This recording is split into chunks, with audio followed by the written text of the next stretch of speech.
जय हिंद फ्रेंड्स। मैं दीपक अवचेतन स्टडी में आप सभी का स्वागत करता हूं। कैसे हैं आप सभी? उम्मीद करता हूं कि आप सभी स्वस्थ होंगे, मस्त होंगे, एकदम जबरदस्त होंगे। और यह भी उम्मीद कर सकता हूं कि आपकी तैयारी बहुत अच्छी चल रही होगी। अपनी तैयारी में बिल्कुल जुटे होंगे, बिल्कुल भी समय खराब नहीं कर रहे होंगे, क्योंकि समय आपके पास ज़्यादा नहीं बचा है। आपका पैट का एग्जाम बहुत नज़दीक है, तो इसी प्रकार से अपनी तैयारी में जुटे रहें। तो दोस्तों, हम सुपर 15 प्रैक्टिस सेट चला रखे थे, जिसमें आज जो हमारा आपको पता होगा कि छठा प्रैक्टिस सेट है। 5 प्रैक्टिस सेट इसके हो चुके हैं। तो यह जो कह सकते हो जो प्रैक्टिस सेट चलाए जा रहे हैं वे आपके एग्जाम ओरिएंटेड चलाए जा रहे हैं। क्वेश्चन आपके बिल्कुल यहाँ से देखने को मिलेंगे। तो हमारी क्लास से जुड़े रहें, हमारे चैनल से बिल्कुल जुड़े रहें। अपने जो भी भाई या साथी जो भी तैयारी कर रहे हैं उनके पास भी इस क्लास को शेयर करें, जिससे वह भाई भी इस क्लास से जुड़ें और अच्छा स्कोर कर पाए। तो आइए फिर शुरुआत करते हैं पहले क्वेश्चन से। पहला क्वेश्चन क्या दिया हुआ है? पहला क्वेश्चन है, निम्नलिखित युद्धों को नीचे दिए गए कूट के आधार पर कालाक्रम में व्यवस्थित कीजिए। यह जो युद्ध दिए हुए हैं इनको क्या करना है, एक क्रम में व्यवस्थित करना है कि कौन सा युद्ध कब हुआ है। तो इस प्रकार से इसको व्यवस्थित करना है। तो सभी इस क्वेश्चन का आंसर दें। तो धर्मत का युद्ध सबसे पहले देखते हैं। धर्मत का युद्ध, धर्मत का युद्ध जो होता है यह होता है अप्रैल 1658 में। तो कब होता है? डेट आप लिखें, अप्रैल 1658 में। किस किस के बीच हुआ है? यह हुआ है आपका औरंगजेब और उसके साथ में है दारा शिकोह। ये कौन थे? दोनों भाई थे। दारा शिकोह को क्या किया था, जो शाहजहां था, शाहजहां ने क्या किया था, ये औरंगजेब और दारा शिकोह इसके बेटे हैं। तो दारा शिकोह को गद्दी पे बैठा के गया था शाहजहां। तो गद्दी पे जब बैठा के गया था, औरंगजेब भी गद्दी पाना चाहता है। तो औरंगजेब ने क्या किया, धर्मत के युद्ध में दारा शिकोह को हरा दिया था। तो दारा शिकोह क्या हुआ, हार गया था, और औरंगजेब क्या हुआ, जीत गया था। तो कब हुआ है? 1658 को। उसके बाद बहादुरपुर का जो युद्ध होता है यह होता है फरवरी 1658 में। यह किस किस के बीच हुआ है? यह हुआ है शाह शुजा। शाह शुजा भी क्या है, इसका भाई है। दारा शिकोह, औरंगजेब और शाह शुजा, ये तीनों भाई हैं। तो इसके बीच में और किसके बीच में हुआ है? दारा शिकोह। लेकिन इसमें क्या हो गया, दारा शिकोह जीत गया था, शाह शुजा हार गया था। इसके बाद खाजवा का युद्ध, जो खाजवा का युद्ध जो होता है यह होता है जनवरी 1659 में। यह किस किस के बीच में हुआ है? यह हुआ है औरंगजेब, वशिष्ठ, शाह शुजा। तो इसमें क्या कर दिया, शाह शुजा को औरंगजेब ने हरा दिया था। इसके बाद सामूगढ़ का युद्ध आता है। सामूगढ़ का जो युद्ध होता है यह होता है आपका फरवरी, यह होता है मई 1658 को। तो 1658 में हुआ है, किस किस के बीच में हुआ है? औरंगजेब, वशिष्ठ, दारा शिकोह। तो इस युद्ध में दारा शिकोह हार गया था, औरंगजेब जीत गया था। तो यह युद्ध है, इन युद्धों को आपको पढ़ना है। तो इन युद्धों को चारों को एक क्रम से अनुसार बनाना है कि किस प्रकार से कौन सा युद्ध कब हुआ है। तो सबसे पहले देखें, फरवरी 1658 में हुआ है कौन सा? बहादुरपुर का। तो बहादुरपुर पे देखें 2 नंबर कहां आ रहा है सबसे पहले? तो 2, ऑप्शन बी और डी में है। फिर उसके बाद देखें फरवरी के बाद क्या आता है? अप्रैल। तो 2 के बाद 1, तो कौन सा उत्तर होगा? 2 देख लिया हमने, 2 1 4 3। तो इसके बाद कौन सा है? ऑप्शन डी उत्तर होगा। चारों युद्धों के बारे में मैंने आपको बता दिया। इसके बाद बढ़ते हैं नेक्स्ट क्वेश्चन की तरफ। इस क्वेश्चन का आंसर है डी, ऑप्शन डी लगा लें। इसके बाद निम्नलिखित में से किस मध्यकालीन शासक ने सार्वजनिक वितरण प्रणाली प्रारंभ की थी? सार्वजनिक वितरण प्रणाली करने वाला कौन सा शासक है? इसी को हम कहते हैं बाजार नियंत्रण प्रणाली। इसी को क्या कहते हैं? बाजार नियंत्रण प्रणाली। तो इसको लागू करने वाला कौन था? वह है अलाउद्दीन खिलजी। तो किसके द्वारा लागू की गई थी? यह की गई थी अलाउद्दीन खिलजी के द्वारा। अलाउद्दीन किस वंश से संबंधित है? जो आपके दिल्ली सल्तनत के वंश है उसमें दूसरा वंश है। पहले आया था गुलाम वंश, उसके बाद आया है खिलजी वंश। तो खिलजी वंश में जिसको खिलजी वंश की स्थापना करी है वह किसने की थी? जलालुद्दीन खिलजी ने। उसके बाद कौन आता है? अलाउद्दीन खिलजी। अलाउद्दीन खिलजी ने इसे बहुत लंबे शासनकाल तक लेके गया है, इसने अच्छे काम किए हैं, तो वास्तविक संस्थापक भी माना जाता है खिलजी वंश का। और इसने कौन कौन से काम किए हैं और देख लें। इसी ने गृह कर और चरी कर, 2 कर लगाए थे इसी के द्वारा। इसी ने एक उपाधि धारण की थी सिकंदर ए शानी की। यह पहले क्या था, जब जलालुद्दीन कह सकते हो, जलालुद्दीन के समय यह आरजे मुमालिक पद पर बैठा था। आरजे मुमालिक कौन से पद पर बैठा था, आरजे मुमालिक पद पर, और कड़ा मानिकपुर का सूबेदार था। कड़ा मानिकपुर का सूबेदार था। तो यह भी आपको याद रखना है कि जो अलाउद्दीन खिलजी है, यह जब जलालुद्दीन का शासनकाल था उसमें किस पद पे था, आरजे ममालिक और कड़ा मानिकपुर का सूबेदार भी था। सिकंदर सानी की उपाधि धारण की है, गृह कर और चरी कर इसी ने लगाए थे। इसके बाद समझते हैं बलबन। बलबन ने क्या क्या किया है, इसने लौह रक्त की नीति लेके आया है। लौह रक्त की नीति इसी के द्वारा लाई गई थी। और एक सिजदा पैबोस जो प्रथा चलाई गई थी, बलबन ने ही चलाई है। एक और लिख लें, इसी ने क्या किया है, तुर्क चहलगामी पद को समाप्त किया था। बलबन के द्वारा ही तुर्क चहलगामी पद का समाप्त किया गया, समापन किया है। जो 40 सरदारों या कह सकते हो 40 तुर्क सरदारों का समूह होता था, जो क्या करते थे, प्रशासन को चलाते थे। यह इल्तुतमिश, रजिया सुल्तान और रुकनुद्दीन फिरोज, उसके बाद बनने वाला यही है, बलबन आता है, उसमें गुलाम वंश से है। इसके बाद फिरोज शाह तुगलक। फिरोज शाह तुगलक के बारे में जान सकते हो, फिरोज शाह तुगलक ने क्या क्या काम किए हैं। इसने जो सिंचाई है, सिंचाई व्यवस्था पे काम किया है। इसी ने एक दीवाने कोई, सिंचाई के लिए कह सकते हो, कृषि के लिए दीवान ए कोही विभाग की स्थापना की थी इसी के द्वारा। और लिखें दीवाने बंदगा, दीवाने बंदगा इसी के द्वारा चलाया गया था। जो गरीब या कह सकते हो बुजुर्ग, उनके लिए कह सकते हो सहायता देने के लिए, पैसे से सहायता देने के लिए दीवाने बंदगा इसी के द्वारा चलाया गया था। दीवाने को ही कृषि विभाग के लिए स्थापना की थी, इसे कृषि विभाग कहते हैं। सिंचाई पे काम किया है फिरोज शाह तुगलक ने। मोहम्मद बिन तुगलक के जो मुख्य कार्य हैं, इससे पहले क्या नाम था, इसे जूना खां कहते थे इसे। इसी ने क्या किया है, उलूग खां की उपाधि धारण की थी, उलूग खां की उपाधि। और इसी ने क्या किया है, दिल्ली से दौलताबाद राजधानी लेकर गया था। तो वो कौन है, मोहम्मद बिन तुगलक। इसे पागलों का सुल्तान भी कहते हैं। तो इस क्वेश्चन का आंसर क्या है, सार्वजनिक वितरण प्रणाली की जो प्रारंभ किया है वह किया है अलाउद्दीन खिलजी के द्वारा। तो उम्मीद करता हूं समझ में आया होगा। इसके बाद बढ़ते हैं नेक्स्ट क्वेश्चन की तरफ। नेक्स्ट क्वेश्चन क्या है, भारतीय दर्शन की प्रारंभिक शाखा कौन है। तो भारतीय जो दर्शन है, हमारे भारत का जो दर्शन है, उसकी प्रारंभिक शाखा क्या है, उसकी प्रारंभिक शाखा कौन सी है, तो उसके बारे में पूछा है। ऑप्शन है सांख्य, ऑप्शन बी मीमांसा। तो ये कौन सी है, मीमांसा है, ये मीमांसा लिख लें इसे। उसके बाद वैशेषिक और चारवाक। तो जो प्रारंभिक शाखा है वह है शाखा, जो इसकी प्रतिपादक माने जाते हैं वह है कपिल। कौन माने जाते हैं, प्रतिपादक कपिल। मीमांसा के जैमिनी माने जाते हैं।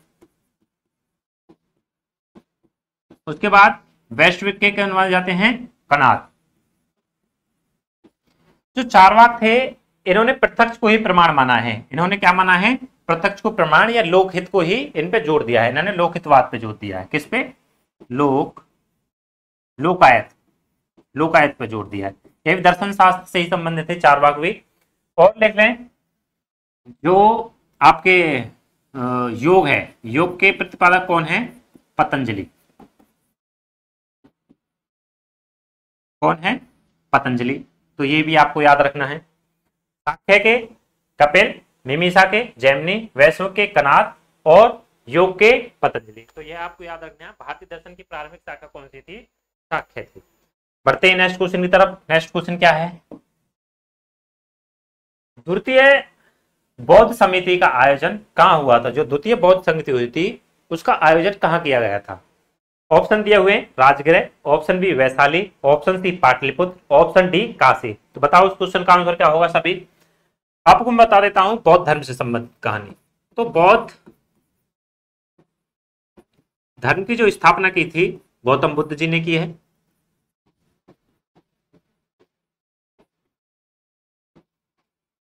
तो गौतम बुद्ध जी का जो जन्म हुआ है वह हुआ है लुम्बिनी। कहां पड़ता है? नेपाल। सन कौन सा है? 563 बीसी। सन याद रखना, क्वेश्चन बहुत बार पूछ लिया जाता है।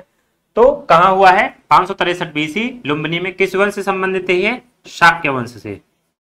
इनके पिताजी किस वंश से हैं? शाक्य वंश से, एक राजा थे। गौतम बुद्ध के जो सबसे पहले इन्हें ज्ञान की प्राप्ति कहां हुई है? बौद्ध गया में। कहां प्राप्त होते हैं? बौद्ध गया में। इन्हें 6 वर्ष की अवस्था में इन्हें ज्ञान की प्राप्ति होती है। उसके बाद इन्होंने जो उपदेश दिए हैं, सबसे पहला जो उपदेश दिया है, प्रथम उपदेश सारनाथ में। कहां दिया था? सारनाथ में। सर्वाधिक उपदेश कहां दिए हैं? यह क्वेश्चन आता है।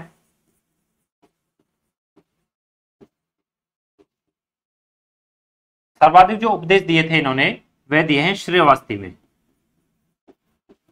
कहां पे दिए हैं? श्रावस्ती में। जो उपदेश प्रथम दिया था इसे कहा गया है धर्म चक्र परिवर्तन। उसके बाद इनके 3 रत्न हैं, उनको भी लिख लें आप। 3 रत्न कौन से हैं? एक तो है बुद्ध, धम्म,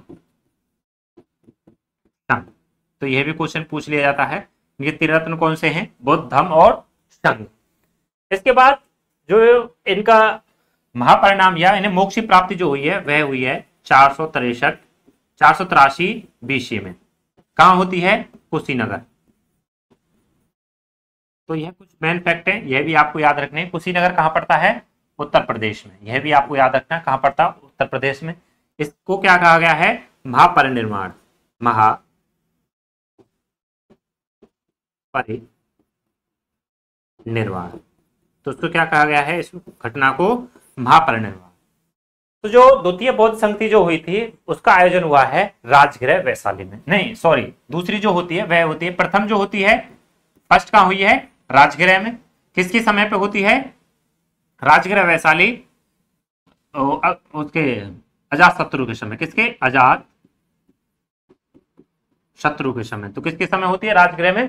अजात शत्रु के समय। समय कौन सा है? 483 बीसी। यह आपको याद रखना है। इसके बाद दूसरी जो होती है वैशाली में होती है। कहां हुई है? यह हुई है वैशाली। वैशाली में किसके समय? कालाशोक के समय। किसके समय? कालाशोक के समय। शासन कब का है? कब समय कितना है? 483 बीसी। ये भी आपको याद रखना है। इसके बाद जो तीसरी होती है वह होती है पाटलिपुत्र में। किसके समय होती है? यह जो होती है अशोक के समय में होती है। समय कौन सा है? 251 बीसी।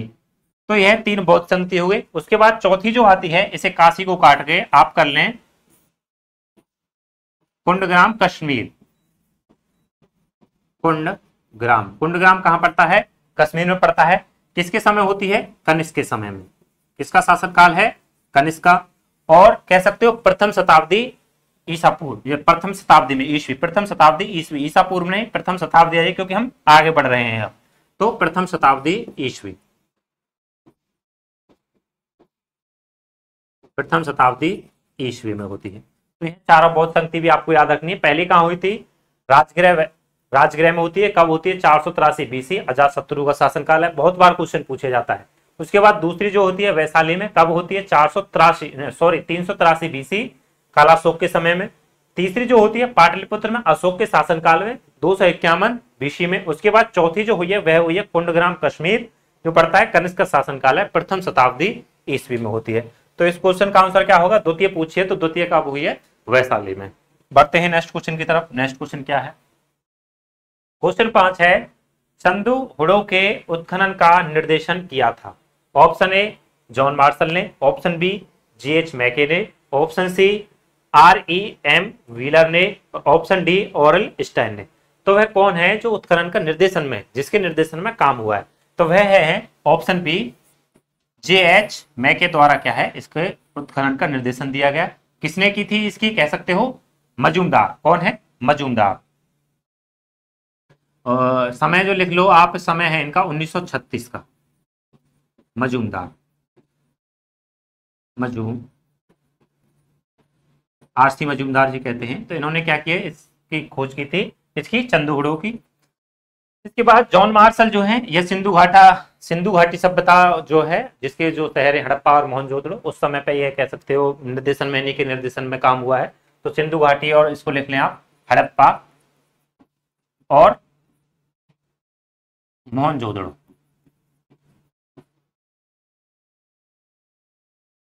तो उसके समय पे कौन है, जॉन मार्शल, ये कह सकते हैं निर्देशन है। उसी समय पे ये जो पुरातत्व विभाग के थे उसके महानिदेशक हैं, ये भी महानिदेशक रहे हैं, व्हीलर और ऑरेल स्टाइन, ये भी क्या है, महानिदेशक ही रहे। इनके बारे में लिख लें, हड़प्पा के बारे में लिख लें। हड़प्पा शहर जो है कहाँ बसा हुआ है, रावी नदी के तट पर है, रावी नदी के किनारे है। इसका उत्खनन करता कौन है, वो दयाराम शाहनी। कब होती है, 1921 में। डेट आपको याद रखनी है, कब हुई है, 1921 में। उसके बाद जो शहर है मोहन जोदाड़ो, इसकी जो, यह कहां पे है, सिंधु नदी के तट पर है, सिंधु नदी के तट पे है। और इसकी जो खोज की है वह की है राखल दास बनर्जी ने। यह बहुत इंपोर्टेंट है, राखल दास बनर्जी, 1922 को। तो यह आपको याद रखनी है, ये इंपोर्टेंट है, ये बहुत बार पूछ ली जाते हैं। दो शहर जो है इंपोर्टेंट है आपके। बढ़ते हैं नेक्स्ट क्वेश्चन की तरफ। इस क्वेश्चन का आंसर क्या होगा, ऑप्शन बी। नेक्स्ट क्वेश्चन देखते हैं। 1935 के भारत सरकार अधिनियम के संदर्भ में निम्नलिखित कथनों पर विचार कीजिए। जो 1935 का भारत शासन अधिनियम था, उसके बारे में बताओ कि क्या था, उस पर, उसमें क्या क्या प्रावधान थे। तो नंबर 1 जो है, अधिनियम के अनुसार गवर्नर के प्रांतों में द्वैत शासन का उन्मूलन कर दिया गया और प्रांतीय स्वायत्तता आरंभ की गई थी। मतलब गवर्नर के जो प्रांत थे वहां से द्वैत शासन का समाप्त करके प्रांतीय स्वायत्तता आरंभ की थी। प्रांतों में स्वायत्तता दे दी, स्वशासन दे दिया। उसके बाद समस्त प्रांतीय विधानमंडल के केवल एक सदन के थे। जो प्रांतीय विधानमंडल था जो प्रांतों में, वह एक सदन के थे, जिनको विधानसभा कहते थे। उपर्युक्त कथनों में से कौन सा सही है। तो इसका जो आंसर है वह है ऑप्शन ए, क्योंकि जो अधिनियम के अनुसार गवर्नर के प्रांत से जो द्वैत शासन का उन्मूलन कर दिया गया था, सही बात है, और प्रांतों में स्वशासन आरंभ कर देता, सही है। लेकिन ये गलत है। क्यों, इसमें जो प्रांतीय विधानमंडल एक सदन नहीं था, इसमें था 2 सदन। एक तो आपका विधान परिषद हो गया, विधानसभा लिख लें, विधान सभा, और दूसरा था विधान परिषद। जो इस समय भी कुछ आप देख सकते हो भारत के राज्यों में लागू है, उत्तर प्रदेश में है ही है। इसमें विधानसभा और विधान परिषद है। विधानसभा जो होता है वह निचला सदन है, कैसा है, निचला। और विधान परिषद कौन सा है, उच्च सदन है।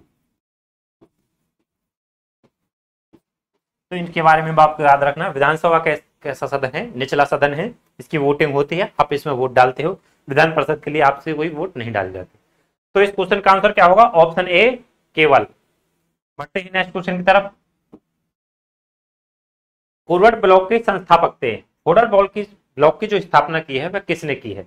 ऑप्शन ए है जयप्रकाश नारायण, ऑप्शन बी है CR डे, ऑप्शन सी है मोतीलाल नेहरू, और ऑप्शन डी है सुभाष चंद्र बोस। तो जयप्रकाश नारायण के बारे में जान सकते हो, इन्हें लोकनायक कहते हैं। इन्हीं के द्वारा एक नारा दिया गया था, संपूर्ण क्रांति, संपूर्ण क्रांति का नारा इन्हीं के द्वारा दिया गया है। CR दास और मोतीलाल नेहरू दोनों ने मिलकर क्या किया है, 1923 में स्वराज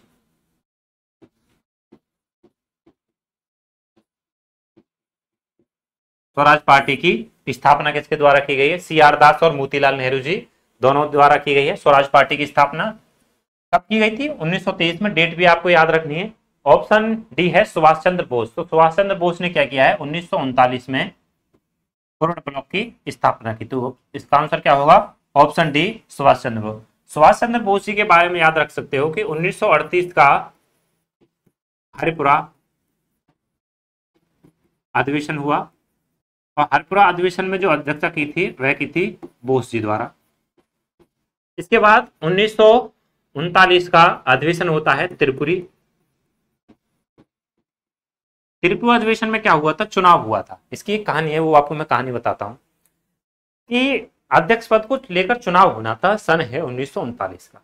तो 1939 में अध्यक्ष पद को लेकर चुनाव होना था, जिसमें किसी ने कह सकते हो पार्टिसिपेट नहीं करना चाह रहा था, लेकिन उसी वजह से क्या किया, जो सुभाष चंद्र बोस जी उन्होंने पार्टिसिपेट किया।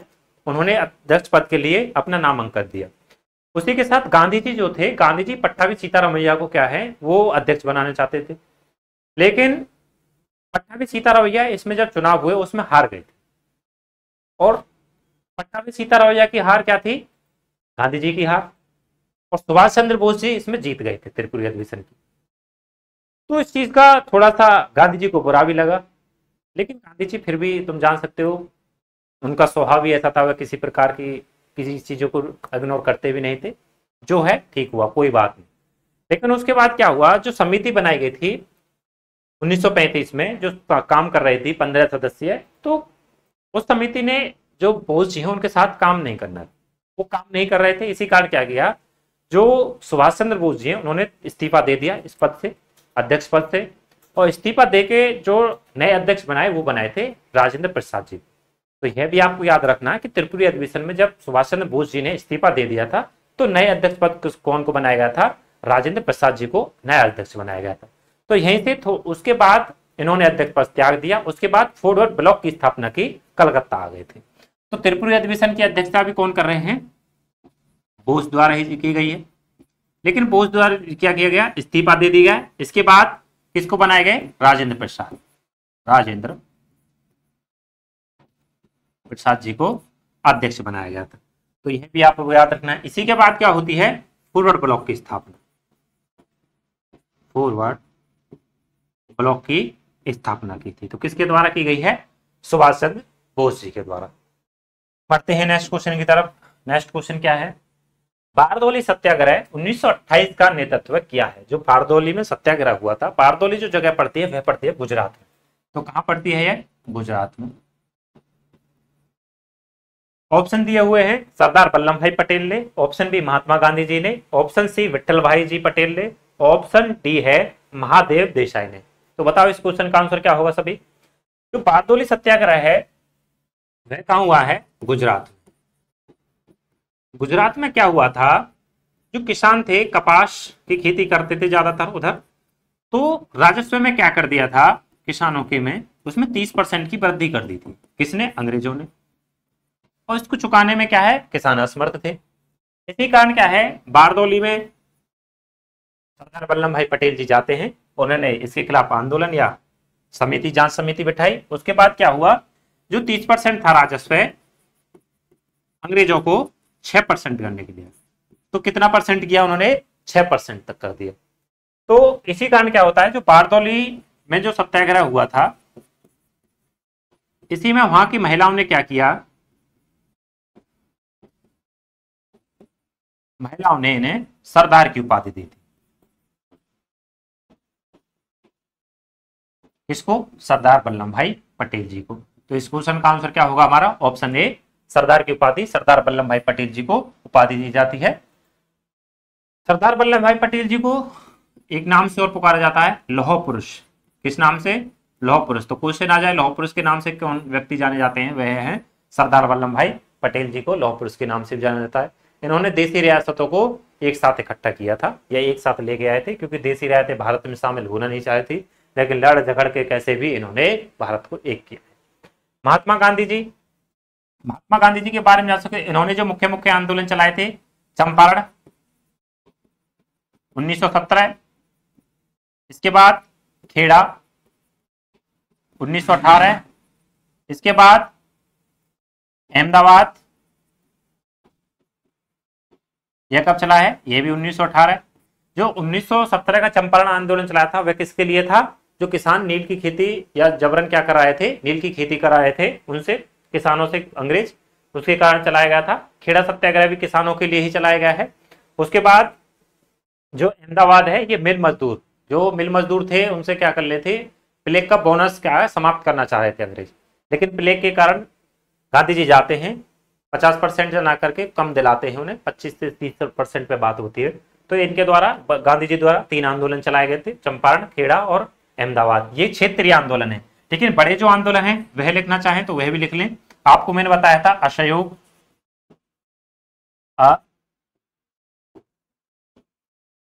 असहयोग आंदोलन कब चलाया गया था, 1920 में। आपको डेट याद रखनी है, अगस्त 1920 में। सविनय अवज्ञा आंदोलन 1930 में। इसके बाद भारत छोड़ो आंदोलन कब चलाया है, 1942 में। यह भी अगस्त में चलाया गया था। यह आपका अप्रैल और यह आपका अगस्त में। तो यह भी आपको याद रखना, असहयोग, सविनय और भारत छोड़ो आंदोलन, यह मुख्य मुख्य आंदोलन आपको ये भी याद रखने हैं। विठल भाई पटेल जो है सरदार जी वल्लभ भाई पटेल जी के बड़े भाई हैं। महादेव देसाई जो थे महात्मा गांधी के निजी सचिव थे। कौन थे, निजी सचिव। यह क्या है, पत्रकारिता करते थे, निजी सचिव हैं किसके, गांधी जी के।